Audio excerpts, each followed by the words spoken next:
آج بات کریں گے کہ بہت سے ایسے علامات ہوتے ہیں جن کا تعلق طب سے ہوتا ہے، میڈیسن سے ہوتا ہے، لیکن پیشنٹ کہتا ہے کہ شاید مجھے سایہ ہے، ہو سکتا ہے ہوتا ہو.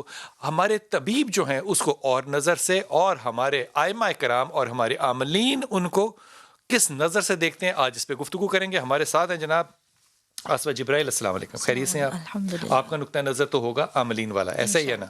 اور جناب ہمارے ساتھ ڈاکٹر خالد جمیل صاحب. السلام علیکم استاد محترم، خیریت سے ہیں؟ آپ کو ساری دنیا بگ بردر سے جانتی ہے، اور اللہ اس نام کو اور عزت دے اور آپ کا سایہ ہمارے سروں پہ ہمیشہ قائم رکھے. آپ کو میں پہلے جو کہہ رہا تھا اب آن ایئر کہہ رہا ہوں، آپ اس دنیا میں لکھی جانے والی تاریخ میں ایک کیس اسٹڈی ہیں، اور یہ جو کیس اسٹڈی ہے اس پہ ذکر بھی انشاءاللہ ضرور کروں گا. ہمارے ساتھ جناب محمود احمد چشتی صاحب ہیں. السلام علیکم سر. وعلیکم السلام. اور ہمارے ساتھ ہوں گے ٹیلی فون لائن پہ حبیب عرفانی صاحب. السلام علیکم حبیب بھائی. جناب علی حضور اقدس، سب سے پہلے تو اگر میں آپ سے شروع کروں بات کو، تو یہ فرمائیے کہ ایک شخص ہے وہ کہتا ہے کہ مجھے جنات کا اثر ہے، میں تنہائی پسند ہوں، مجھے اندھیرا اچھا لگتا ہے، اور اس طرح کی باتیں کرتا ہے. تو آپ کے خیال میں یہ جو سمٹم، جب اگر فرض کیجئے وہ یہ سمٹم بتاتا ہے، تو آپ اس کا فوری طور پہ ڈائگنوزس کیا کریں گے؟ بسم اللہ الرحمن الرحیم. یہ وسوسہ کی ایک قسم ہے. یہ کیسے پتہ چلے گا کہ یہ وسوسہ ہے؟ یہ وسوسہ کی ایک قسم ہے کیونکہ اس کے حرکات و سکنات، اس کی سوچیں بتا رہی ہیں کہ وہ توہمات کا شکار ہے.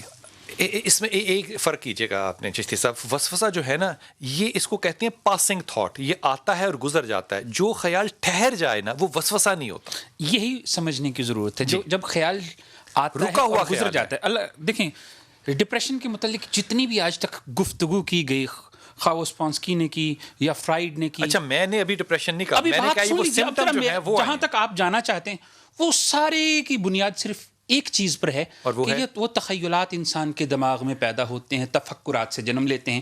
اللہ نے اسے قرآن مجید برہان رشید کی سورہ ناس کے اندر 2 جملوں میں وضاحت کے ساتھ پیش کر دیا کہ الذی یوسوس فی صدور الناس. اس سے پہلے والا جملہ قل اعوذ برب الناس مالک الناس الہ الناس من شر الوسواس الخناس.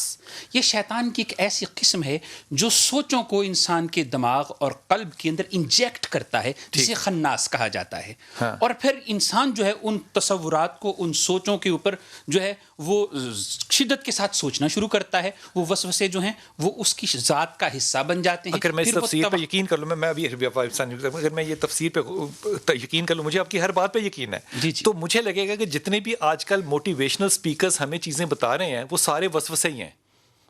وہ تو کہہ رہی ہیں فکس ہو جاؤ تھاٹ پہ، کامیابی نہیں ہوتی تو لگے رہو، راستہ نہ بدلنا، اسی پہ ڈٹے رہو. دیکھیں، وہ خیال نہ بدلنا جو ہے وہ کیا موربڈ یعنی کہ بے تازگی لے کر آئے گا یا صحت لے کر آئے گا؟ واپس آؤں گا، پہلے میں حبیب صاحب کا. حبیب بھائی السلام علیکم. جی وعلیکم السلام. حضور اللہ نے آپ کو صحت دی، آپ کو مبارک ہو. اپنا خیال رکھیے اور ہمیں دعا میں یاد رکھیے. سلامت رہیے، سلامت رہیے. بہت شکریہ. ہمیں بالکل علم نہیں تھا، ورنہ ہم آپ کی لیے یقین کیجئے اب بھی اور آئندہ بھی دعاؤں کی آپ سے بھی درخواست کریں گے، اور ہم بھی آپ کو دعا میں یاد رکھیں گے انشاءاللہ تعالی. حبیب بھائی، ایک آدمی آتا ہے، ایک مرید آتا ہے آپ کا، وہ کہتا ہے حبیب بھائی مجھے اندھیرے میں بیٹھنا اچھا لگتا ہے، مجھے تنہائی پسند ہے، اور میں کمرے سے نہیں نکلنا چاہتا، میں بس ایک ہی جگہ بیٹھنا چاہتا ہوں. اور ہم لوگ عام طور پہ اس کو دیکھ کے یہ وسوسہ کرنے لگ جاتے ہیں یا یہ خیال کرنے لگ جاتے ہیں کہ شاید اس پہ کوئی اثرات آ گئے ہیں. آپ جب جج کرتے ہیں کوئی پیشنٹ کو، کسی مرید کو، تو آپ کن بنیادوں پہ کرتے ہیں کہ یہ جو سمٹمز وہ بتا رہے ہیں یہ کیا چیزیں ہیں؟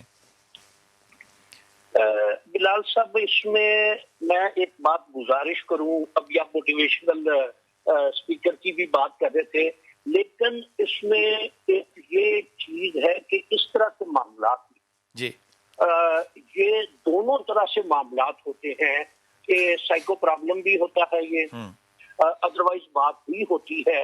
لیکن جس انداز اور طریقے سے ہمارے معاشرے میں اس کو جنات کے اثرات یا تعویذوں کا اثر، شاید اتنی زیادہ ریشو نہیں ہے اس بات کی.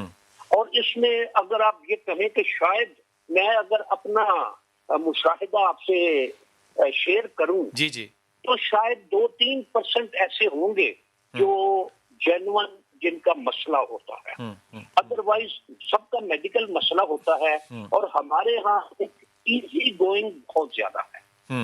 کہ آسان راستہ اب یہ کہ بابے کے پاس چلے گئے، پیر صاحب کے پاس چلے گئے، لو جی تعویذ، اور نتیجہ اس کا جو نکلتا ہے کہ اگر کوئی وظیفہ بتاتا ہے، قرآن مجید کی آیت بتاتا ہے یا کوئی کلمات اس طرح کے بتاتا ہے، اس کا مسئلہ حل نہیں ہوتا، تو وہ بتانے والے پر یا مریض کی حالت پر وہ غور کرنے کی زحمت نہیں کرتا.